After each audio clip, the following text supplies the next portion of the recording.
கவிஞர் வாலி அவர்கள் எழுதிய பாகவதரை பற்றிய இந்த கவிதை இருக்கிறது, இதற்கு நிகரில்லை. இது பாகவதர் யார் என்பதை எடுத்துரைக்கின்ற கவிதை. அறிஞர் என்றால் அண்ணாவைத்தான் குறிக்கும், கலைஞர் என்றால் கருணாநிதியைத்தான் குறிக்கும், கவிஞர் என்றால் கண்ணதாசனைத்தான் குறிக்கும், பாகவதர் என்றால் தியாகராஜ பாகவதரைத்தான்.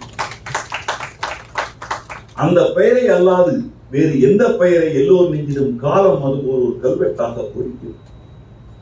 வெள்ளித்திரை வானில் வெளிச்சம் உமிழ்ந்த பிற நட்சத்திரங்கள் எல்லாம் வெறும் பருவ நட்சத்திரங்கள். தியாகராஜ பாகவதர் ஒருவர் தான் துருவ நட்சத்திரம். ஏழிசை அவனால் வாழிசை ஆனது, மகர யாழிசை கூட அவன் குரலிடம் யாசகம் போனது. இசைக்கு இசை சேர்த்தவன், என் திசைக்கும் தித்திப்பை வார்த்தவன், குரல் வழியை குடங்குடமாய் குறிஞ்சி தேனை கொட்டியவன், கந்தர்வகானம் எனும் மந்திரத்தால் மனங்களை கட்டியவன். பாகவதர் பாணியில் தனது தலைமுடியை வளர்த்தோர் அந்த தமிழகம் எங்கும் தென்பட்டனர். பாகவதர் பாதம் பட்ட திருமண்ணை அவர்கள் திருநீராயிட்டனர்.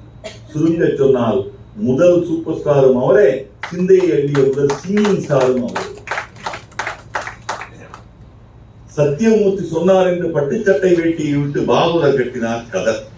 கிருஷ்ணமூர்த்தி எனும் கனவானுக்கும் மாணிக்கத்தம்மான் எனும் மாதரசிக்கும் கடன்பட்டிருக்கிறது தமிழ் கலையரங்கம்.